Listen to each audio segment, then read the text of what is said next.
Estar bem informado tem um custo. E não estar custa muito mais. No prazo de um ano, Portugal decide o seu futuro em 3 eleições: legislativas, autárquicas e presidenciais. O palco das eleições é aqui. Assine e garanta acesso a todos os conteúdos em observador.pt. Agora com 49€ de desconto.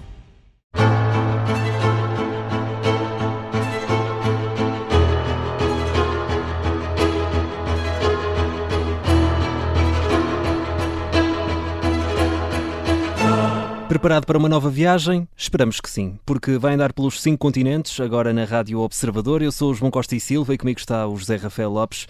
E como sempre contamos com a análise do historiador Bruno Cardoso Reis. Bruno, seja muito bem-vindo.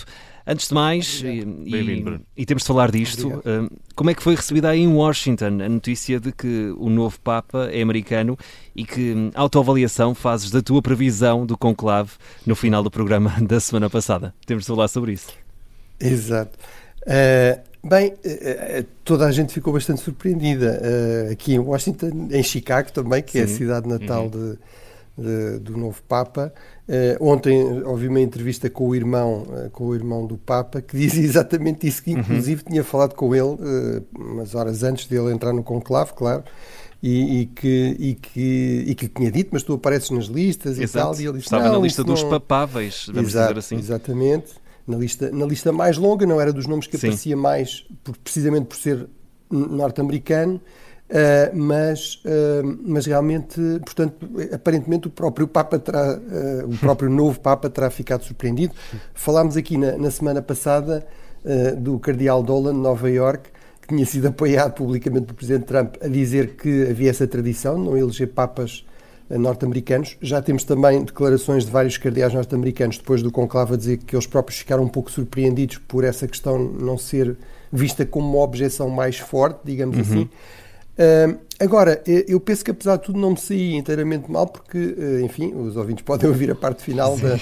Portanto, eu acho que não seria eleito, muito dificilmente seria eleito um cardeal que fosse visto como estando alinhado com Donald Trump e apoiado por Donald Trump, e portanto isso realmente não aconteceu. Na verdade, o cardeal Prevost tem publicamente, até nas redes sociais, críticas a alguns aspectos da política da atual administração, nomeadamente a questão de deportação de imigrantes sem o devido processo, etc. Eu diria que é o menos norte-americano dos papas, até em termos formais o mais correto. Parte da vida no Peru. Exatamente, passou décadas da sua vida no Peru e, portanto, o mais correto é descrevê-lo como o primeiro Papa peruano-americano, ou seja, ele realmente tem a dupla nacionalidade, é o primeiro cidadão dos Estados Unidos a ser eleito Papa, mas também é o primeiro peruano a ser eleito Papa e, sobretudo, tem essa dupla condição.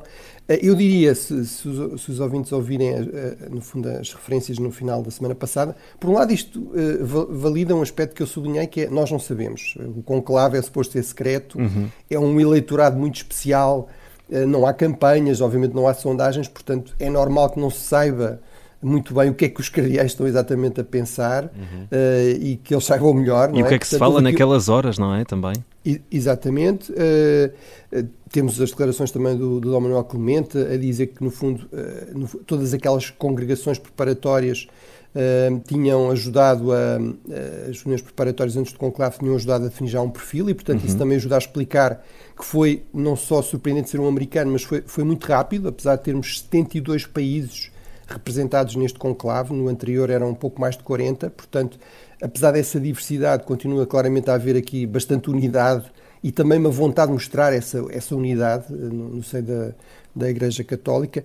Agora, eu penso que há um aspecto que se confirmou e que eu referi no final da semana passada, dizendo isso, que quem garantisse que sabia quem era o Papa estava a mentir e podia haver surpresas, mas que me parecia que, no fundo, tenderia a ser alguém que tivesse uma ligação a vários continentes, que tivesse uma experiência muito variada e, desse ponto de vista, acho que realmente o novo Papa corresponde a esse perfil, ou seja, é alguém que tem em particular uma ligação grande à América do Norte, mas também à América do Sul, mas que também tem experiência no governo central da Igreja Católica, na Cúria, era no fundo o ministro dos bispos, portanto o responsável, o prefeito do dicastério dos bispos, e certamente também ajudou a estabelecer relações com muitos destes cardeais, que são quase todos eles bispos, e portanto E depois realmente teve também experiência como missionário, teve experiência, foi prior-geral, portanto foi responsável de uma ordem religiosa. As ordens religiosas têm um papel muito importante também na vida da Igreja e, portanto, tudo isso terá sido claramente valorizado. Além de mais, é doutorado aparentemente é formado em matemática também, pode ser doutorado em Direito Canónico e, portanto, as contas do Vaticano estão a precisar de alguém que perceba bastante de matemática também, portanto, acho que isso se calhar também terá ajudado, ou seja, no fundo, ser alguém também com muita experiência de gestão e ser visto como um gestor sólido. E Bruno, vamos olhar precisamente para a eleição de Leão XIV, é o novo Papa, chama-se Robert Francis Prevost, é o primeiro norte-americano a ser escolhido num conclave para liderar a Igreja Católica. Bruno Cardoso Reis, podemos falar aqui num marco histórico? Sim, é sem dúvida um marco histórico neste sentido, realmente é o primeiro Papa que é cidadão dos Estados Unidos. É o segundo que vem do continente americano. Aqui nos Estados Unidos eles usam americano como sinónimo de norte-americano, ou se quisermos cidadão estadunidense, mas realmente, obviamente o Papa Bergoglio, o Papa Francisco também era americano, sul-americano, mas portanto temos um segundo Papa que vem de fora da Europa. Isto claramente também mostra esta preocupação de, no fundo, dar mais visibilidade a esta dimensão católica, ou seja, universal da Igreja, ao facto de realmente a Igreja estar inclusive a crescer mais fora da Europa, embora na verdade a América do Sul também está em retração, sobretudo pela competição com as igrejas evangélicas. Nos Estados Unidos, como eu já aqui referi, vai conseguindo manter-se mais ou menos em torno dos 20%, o que faz da Igreja Católica a maior igreja de longe nos Estados Unidos. Os Estados Unidos são um país muito fragmentado em termos religiosos, essa é a tradição há muito tempo, há muitas opções, se quisermos. Os norte-americanos são bastante mais religiosos e praticantes do que os europeus, mas gostam de ter muitas opções também aí, mas realmente nesse aspecto é um marco histórico. Obviamente aqui toda a imprensa norte-americana também deu um grande destaque a isso. Eu diria que nesse sentido é uma escolha com um certo elemento de risco, ou seja, lá está, ele é o menos norte-americano dos cardeais norte-americanos, mas não deixa de ser norte-americano. E, portanto, acho que isso pode criar alguns problemas neste sentido, que se tomar certas atitudes em relação à China, em relação à Rússia, em relação aos próprios Estados Unidos, isso pode ser visto como resultado de ser norte-americano, ou pode tentar deslegitimar isso por essa via. Enfim, parece-me que, em todo caso, os cardeais acharam que essa não era uma consideração relevante e o Papa realmente também na sua alocução logo inicial, quando foi anunciado, digamos, aos católicos na Praça de São Pedro, teve o cuidado de sublinhar sobretudo a sua ligação ao Peru e não tanto aos Estados Unidos, portanto acho que isso me parece-me avisado. Falou de Chiclayo. A Chiclayo, exatamente, que é uma cidade bastante importante. Nós temos de conhecer melhor também a nossa geografia global. É uma cidade, em termos de população, é equivalente a Lisboa, tem mais ou menos 600 mil habitantes, é uma das cidades mais importantes da zona norte do Peru, uma cidade portuária, também muito importante economicamente, e portanto foi realmente aí que ele se referiu, o que também se explica por ter sido no fundo o bispo dessa região e não ter tido esse tipo de funções nos Estados Unidos, mas certamente não terá sido também por acaso, e porque realmente havia esse precedente que foi, aliás, destacado pelo próprio cardeal Dolan quando a questão lhe foi colocada, que é no fundo esta ideia de evitar ter um Papa que vem de uma grande potência, não é? No passado seria um grande império, um grande reino, para não haver esta percepção de que estará a favorecer este ou aquele lado, mas mais uma vez, claramente os cardeais consideraram que o novo Papa saberá mostrar que não é assim, e portanto que isso não será uma questão relevante, mas é realmente um marco histórico a vários níveis. E Bruno, a questão da escolha do nome é habitual quando um Papa é eleito. Ontem, quando foi anunciado, pelo menos eu pensei nisto e de certeza que muitos ouvintes também pensaram, a questão de ter escolhido Leão. Qual é o significado desta escolha? Bem, é realmente uma questão interessante. Portanto, basicamente, mais ou menos metade dos papas escolheram realmente um nome que não é o seu nome de nascimento. Portanto, 130 de 132 de 267 papas terão escolhido um nome que não o seu. Isso, no fundo, tornou-se uma tradição, sobretudo a partir do século X. O primeiro a mudar o nome é o Papa João II, que tinha um nome no século VI que era visto como demasiado pagão, tinha o nome de um deus romano, Mercúrio, não é? E, portanto, foi ele que criou, no fundo, essa prática, mas ela realmente começa-se a generalizar e, portanto, nos últimos séculos, só 2 papas no século XVI é que mantiveram o seu nome de batismo, o Adriano VI e o Marcelo II. O Adriano VI foi, aliás, o último papa não italiano. Depois houve vários séculos papas italianos, como sabemos, até ao João Paulo II, até ao Papa polaco. Mas Leão é realmente dos nomes mais populares, ou seja, em termos das listagens, o nome mais popular é realmente João. Não são 23 porque houve um engano na lista, mas enfim, na contagem serão 21 ou 22, mas em todo caso, à partida oficialmente são 23. Depois temos Gregório e Bento, e depois logo a seguir, empatado com os Clementes, temos agora os Leões, não é? Neste caso o Leão XIV. Geralmente, no fundo, esta escolha do nome é utilizada para significar, no fundo, ou uma especial ligação a uma figura da Igreja, um santo, por exemplo. Foi o caso do Papa Francisco, a sua ligação a Francisco de Assis, a São Francisco de Assis. A um outro Papa, um Papa que também serve um pouco como modelo. No caso dos leões, digamos, há vários conhecidos, enfim, há o Leão X que falámos aqui, porque era o Papa Médici, que no século XVI foi eleito sem ser padre e sem ser bispo, portanto teve de ser ordenado.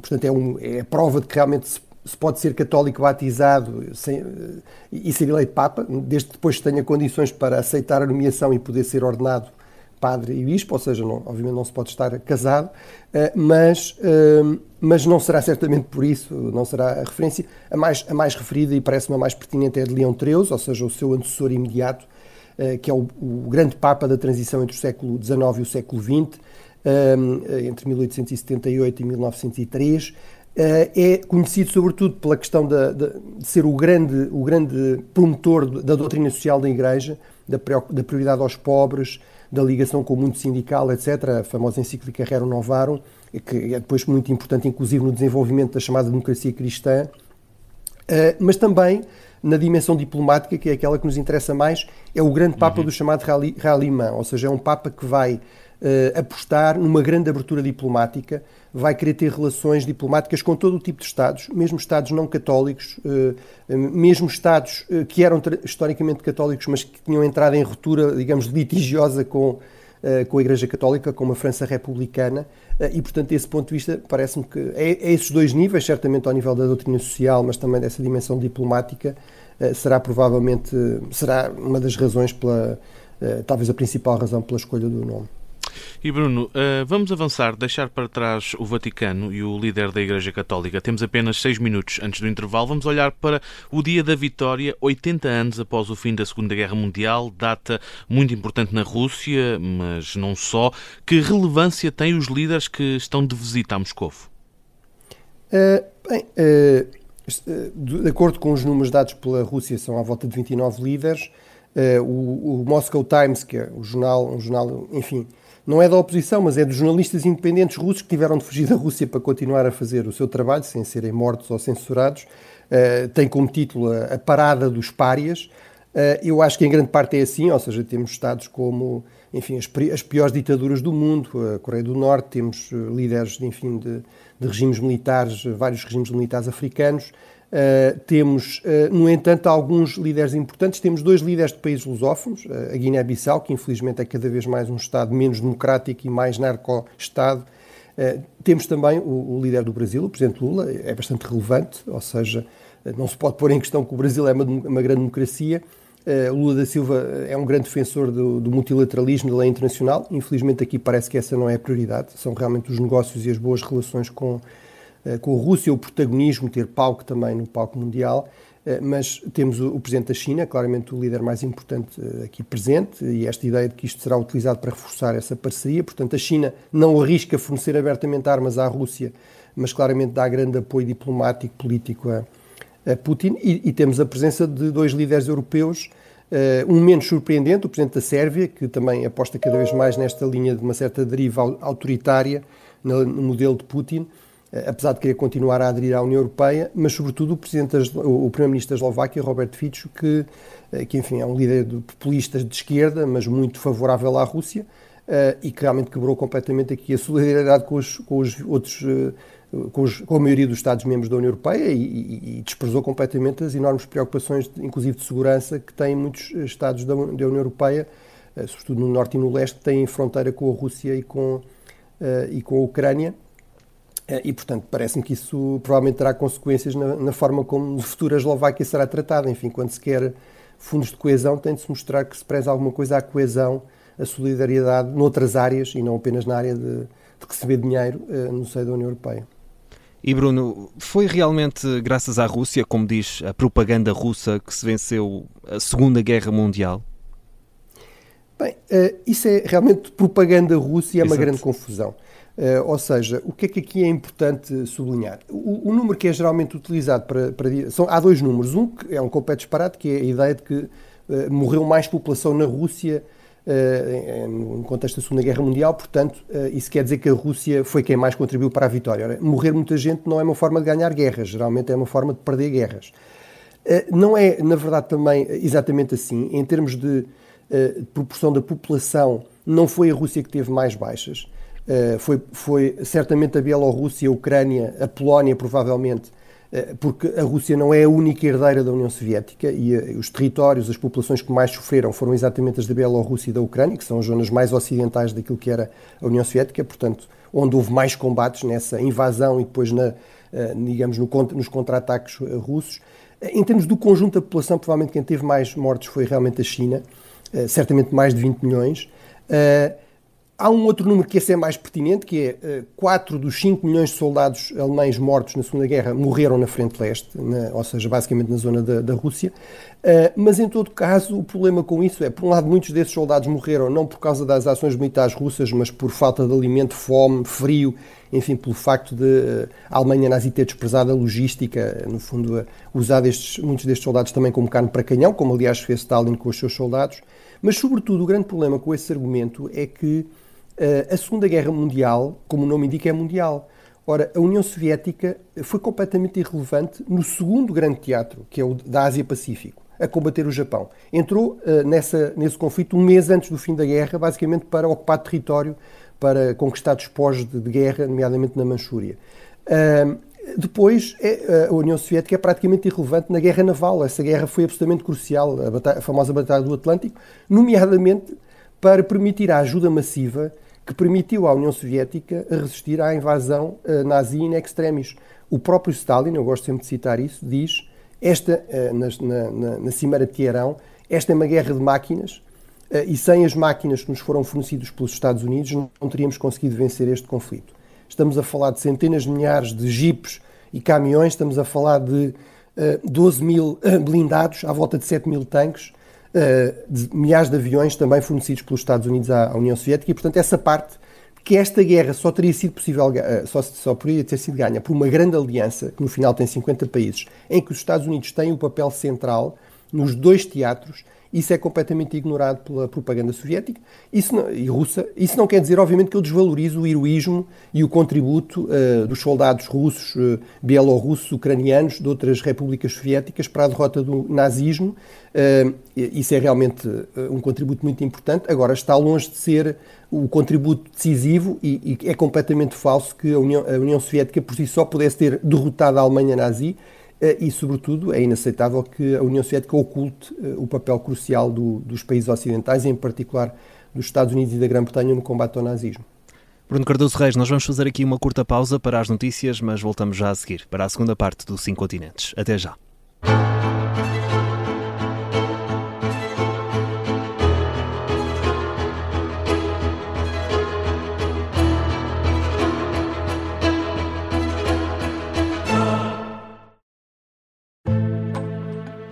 O sargento na cela 7.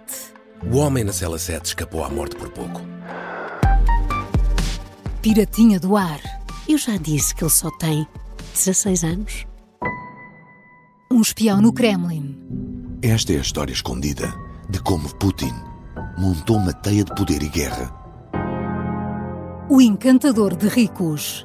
Todos queriam estar com ele. Todos queriam ser vistos com ele.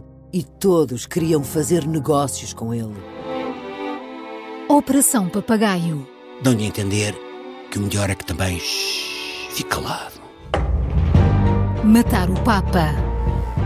Crono não está só disposto a matar, também está disposto a morrer. Um rei na boca do inferno. A mansão da boca do inferno está cheia de espiões e informadores, por dentro e por fora. São histórias que fazem parte dos Podcast Plus do Observador. Pode ouvir no site do Observador, nas plataformas de podcast e no YouTube. Podcast Plus é mais do que um podcast.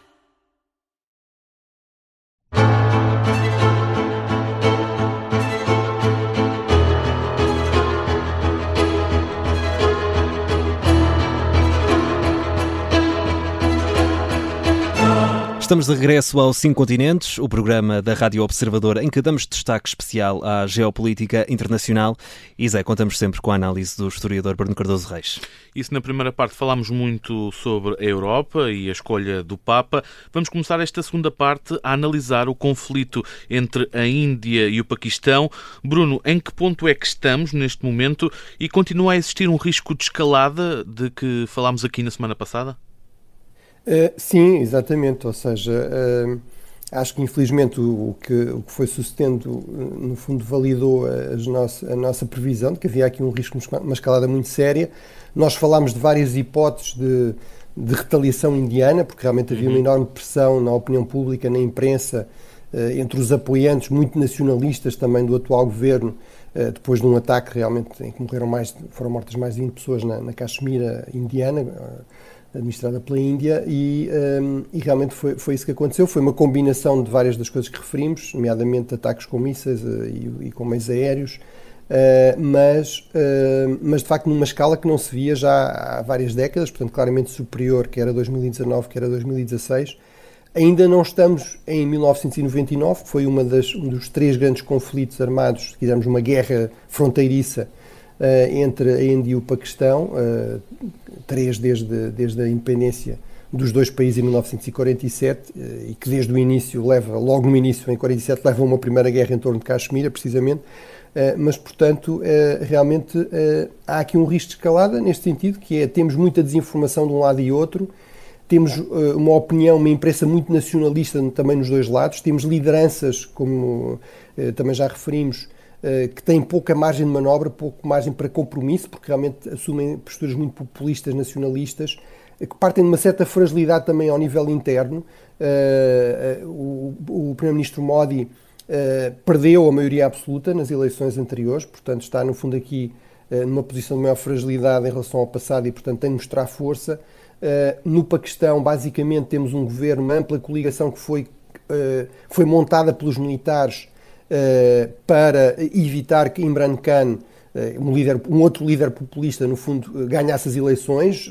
De acordo com muitos analistas, até terá ganho até de forma muito mais clara, mas está na prisão e, portanto, está impedido de exercer funções. Portanto, é muito importante, nomeadamente para o chefe militar máximo das Forças Armadas do Paquistão, o general Asim Munir, realmente ter aqui, também poder apresentar algum tipo de vitória. Os paquistaneses, por exemplo, estão a dizer que depois deste ataque sem precedentes, em termos quer da escala, quer dos alvos, foram atingidos alvos não apenas na zona disputada de Caxemira, ocupada pelo Paquistão, mas também no próprio Punjab, nas zonas mais centrais, muito próximo da capital, Islamabad, etc. Os paquistaneses estão a reclamar terem abatido 5 aviões indianos, inclusive alguns de fabrico francês. Já veremos isso adiante, mas no fundo há realmente aqui muita desinformação desencontrada, há claramente uma pressão forte à opinião pública dos dois lados para haver aqui uma vitória. Ora, o problema é que isso realmente, lá está, mais uma vez retira margem para compromisso. Também não há, há apelos de algumas potências importantes, por exemplo a China, que é o grande parceiro, aliado, fornecedor de equipamento militar cada vez mais do Paquistão, de investimento também. Os Estados Unidos, que se têm aproximado muito da Índia, não é? Recordo que o vice-presidente J.D. Vance, que aliás é casado com uma indiana americana, esteve há poucas semanas na Índia. Esses dois países e outros fizeram apelos à paz, a um compromisso, a um esforço para se evitar uma escalada, mas a verdade é que não parece haver negociações em curso, não há enviados especiais. O mesmo J.D. Vance veio dizer isto não é um conflito que envolva diretamente os Estados Unidos, portanto nós queremos que haja paz, mas não nos vamos envolver. E, portanto, esses sinais também correspondem muito a uma dinâmica que eu tenho aqui referido várias vezes, que é quando temos uma potência como os Estados Unidos em retraimento estratégico, isso cria vazios de poder que muitas vezes levam a multiplicações de conflitos, ainda mais quando temos, ao mesmo tempo, com estes episódios, estas negociações em torno da Ucrânia, no fundo há muita impressão de que se calhar a guerra de conquista vai voltar a compensar, que se calhar os ganhos indevidos e ilegais da Rússia vão ser reconhecidos, e portanto isso pode também levar estes setores mais militaristas, mais duros, em múltiplos países onde há conflitos territoriais antigos, por exemplo, a argumentar que esta é a altura de resolver as questões pela via da força, e portanto isso, lá está, aumenta muito o risco desta multiplicação de conflitos. Para já, e para terminar, para já as informações que temos é que estamos numa fase de ataques com drones, que é também algo relevante nos conflitos armados cada vez mais. Eu diria que isso pode ser um esforço das duas partes para evitar uma escalada maior e riscos maiores também. Se houver muitas baixas, nomeadamente entre militares de um lado ou outro, isso também pode aumentar a pressão para haver um compromisso, mas pode aumentar a pressão no sentido oposto, de haver uma escalada, uma resposta, mas o risco, do meu ponto de vista, continua. Há aqui um sinal relevante que é a principal liga desportiva de beisebol, quer num país, quer noutro. No caso da Índia foi cancelado, foi adiado durante pelo menos uma semana. No caso do Paquistão foi deslocada para o Dubai. E, portanto, isso é um sinal sério. Sabemos que nestas coisas do desporto não se brinca, é um sinal sério de que realmente as coisas são sérias e há um risco sério de que a escalada continue, de acordo com os próprios responsáveis indianos e paquistaneses. E Bruno, falavas aqui de ataques com drones, ainda sobre este conflito. Que importância tem o facto do Paquistão ter conseguido abater aviões indianos de fabrico francês, ao que tudo indica com mísseis chineses? Bem, temos de ter aqui muito cuidado, não temos essa informação confirmada pelos dois lados. O Paquistão fala em 5 aviões, vários Rafale.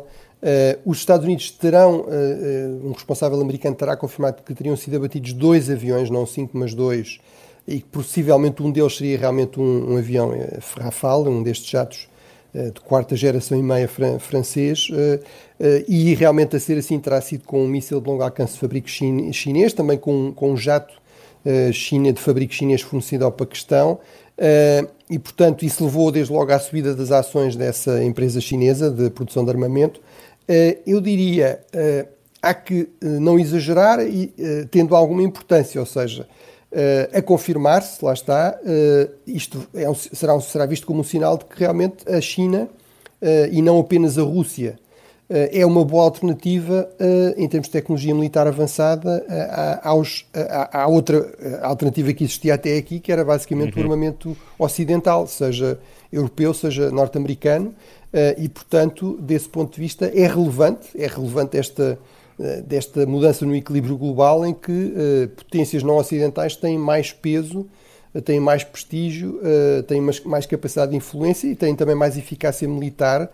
Agora, eu diria que é preciso ter cuidado também em ir demasiado longe e, no fundo, passar para o outro extremo e dizer que o armamento ocidental agora é todo mau, a começar pelo francês, e que o chinês é que é bom, ou seja, em conflitos armados com Estados com meios relativamente semelhantes, é normal que haja perda significativa de este tipo de capacidades, ou seja, os aviões de combate são relativamente vulneráveis, é por isso que cada vez mais se utiliza drones, aliás, e portanto, sobretudo a China parece ter optado, até para evitar um risco de escalada maior, por não atacar também bases aéreas, por não atacar também os meios de defesa antiaéreo. Geralmente é isso que se faz quando se quer evitar isto, ou seja, quando os Estados Unidos, por exemplo, sobretudo contra adversários muito mais fracos, como o Iraque, o que faziam era logo no início da campanha, nos primeiros dias, basicamente arrasar com os meios de defesa antiaérea e com os meios aéreos do outro lado, e portanto isso não aconteceu aqui e é normal que isso tenha resultado neste tipo de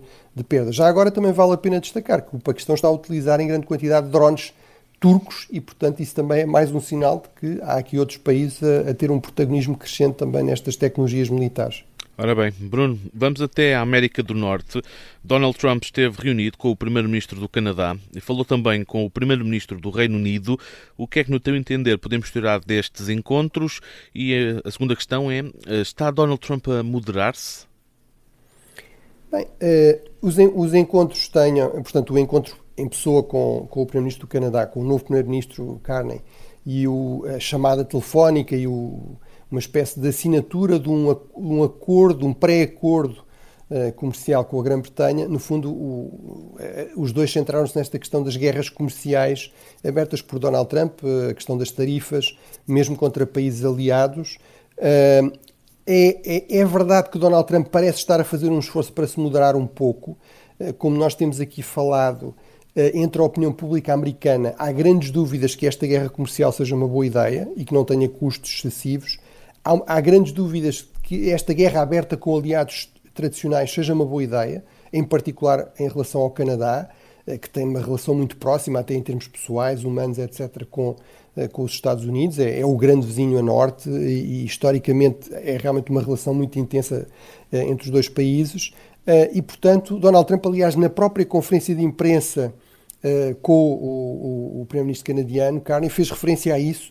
Disse, estavam todos à espera que isto fosse outra vez uma coisa parecida à outra vez, ou seja, uma alusão ao encontro com o Zelensky, mas, como veem, estamos a dar-nos muito bem, etc. Obviamente, o primeiro-ministro Carney e o primeiro-ministro britânico, o Keir Starmer, também são pessoas muito experientes e muito diplomáticas e, portanto, também fizeram o máximo de esforço para não cair nas armadilhas, digamos, de entrar aqui num choque direto, num bate-boca, não é, com Donald Trump. Imagino que no caso de Carney tenha sido difícil em alguns casos. Apesar de tudo, eu destacaria, sobretudo no caso do Canadá, ele fez-lhe alguma frente. Por exemplo, deixou claro que esta ideia de ser o Estado 51 é uma ideia que não tem qualquer viabilidade e que, enfim, esse tipo de declarações deve acabar. Ele deixou claro, disse, eu estive a falar com os donos do Canadá, o Donald percebe dos negócios imobiliários e há coisas que não estão à venda, por exemplo, a Casa Branca não está à venda e realmente o Canadá não está à venda, mas apesar de tudo há este ponto fundamental que é os Estados Unidos são uma grande potência, são um grande mercado, são a maior economia global e portanto isso significa que por muito que seja desagradável lidar com Donald Trump, há um grande esforço para se negociar com Donald Trump, para se negociar com os Estados Unidos, independentemente de quem seja o presidente, e é claramente isso que aconteceu aqui. No caso do Canadá, as negociações continuam. No caso da Grã-Bretanha, há uma espécie de pré-acordo. A minha impressão é que é um pré-acordo bastante fraco e que reflete a fraqueza da Grã-Bretanha pós-Brexit. Ou seja, basicamente continuam as tarifas de 10%, apesar da Grã-Bretanha até ter um déficit comercial com os Estados Unidos.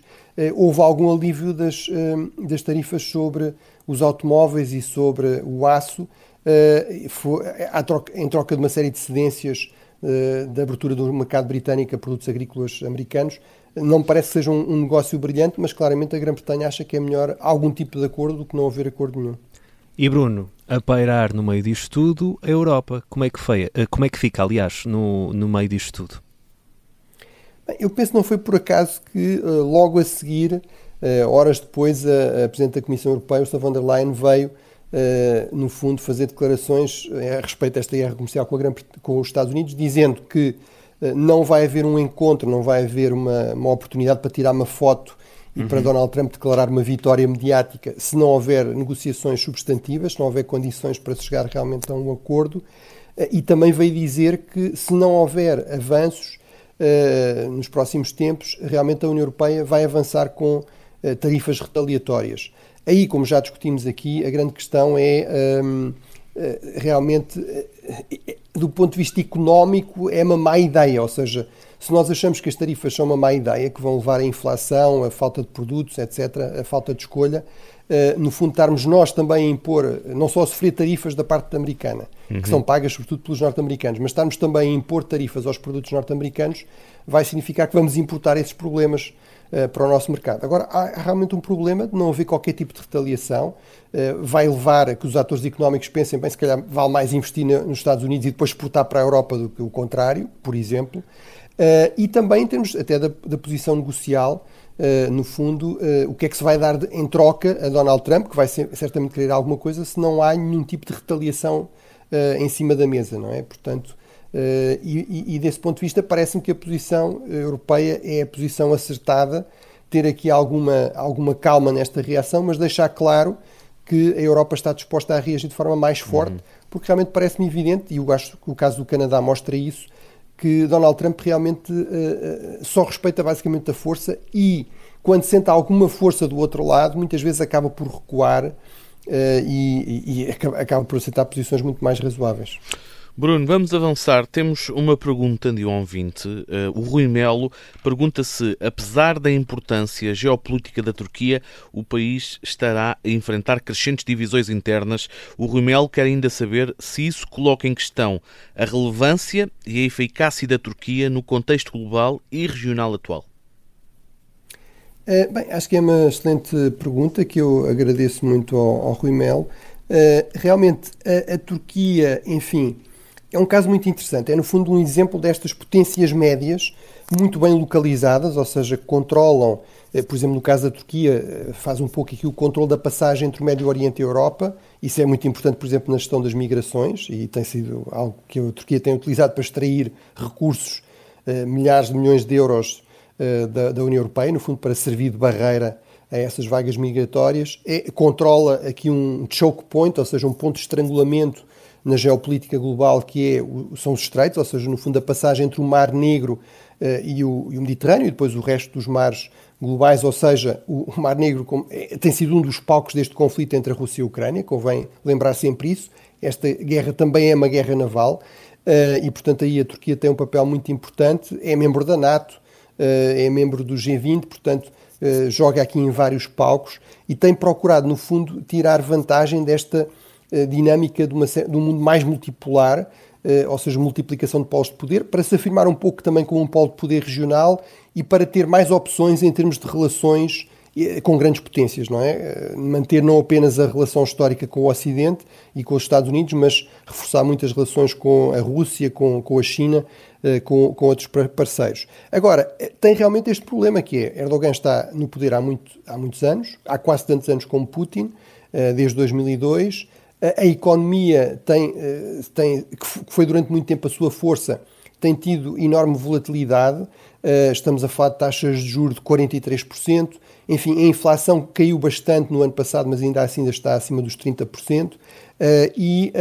realmente isso aumentou muito, digamos, as críticas ao presidente Erdogan, aumentou muito as possibilidades da oposição, e a reação a isso foi, como sabemos, há poucas semanas atrás, basicamente o presidente turco prendeu o líder da oposição e aquele que seria o candidato da oposição à presidência, o presidente da Câmara de Istambul, da principal cidade da Turquia, e isso levou a enormes protestos. Portanto, é verdade que quando um Estado tem problemas internos, tem divisões internas, à partida tem menos margem de manobra a nível externo, tem menos capacidade de ação a nível externo. Quando tem problemas económicos internos, tem menos margem de manobra a nível externo. A verdade, no entanto, é que Erdogan parece ter conseguido controlar esses protestos e parece também estar disponível, já há vários anos, para ignorar estes problemas económicos e continuar a tentar ter um protagonismo grande, muito acima do que era normal aqui há uns anos atrás, para a Turquia. Agora, eu concordo com aquilo que me parece que é o que está aqui implícito na pergunta do Rui Melo, que acho que isto a prazo é capaz de não ser muito sustentável. Em muitos casos também, em alguns casos a Turquia teve algum sucesso, mas com enormes custos, o caso da Síria, por exemplo, mas noutros não teve, e teve problemas sérios, por exemplo, com o Egito ou com Israel tem tido crises muito sérias, e portanto, ou mesmo com a Arábia Saudita também, e portanto, parece-me que realmente, por vezes, Erdogan tem ido longe demais, tem exagerado nesta capacidade de autonomia estratégica, de protagonismo, que realmente as potências médias bem localizadas têm mais neste contexto atual. Portanto, acho que a Turquia talvez tenha aqui um nível de ambição excessiva e está a pagar um pouco o preço disso. E se estas questões internas continuarem, acho que isso vai realmente criar dificuldades à continuação deste protagonismo, embora muitas vezes os líderes também utilizem este protagonismo externo para tentar, no fundo, distrair ou disfarçar ou, no fundo, ultrapassar até, às vezes, crises internas, não é? Com um grande protagonismo internacional, mas, mais uma vez, parece-me que é duvidoso que isso funcione muitas vezes se realmente as dificuldades continuarem. E Bruno, temos de agradecer aqui a pergunta do Rui Melo, nosso ouvinte aqui do 5 Continentes. Todos podem enviar para ouvinte@observador e quem sabe numa próxima semana estarás aqui para responder a uma dessas perguntas.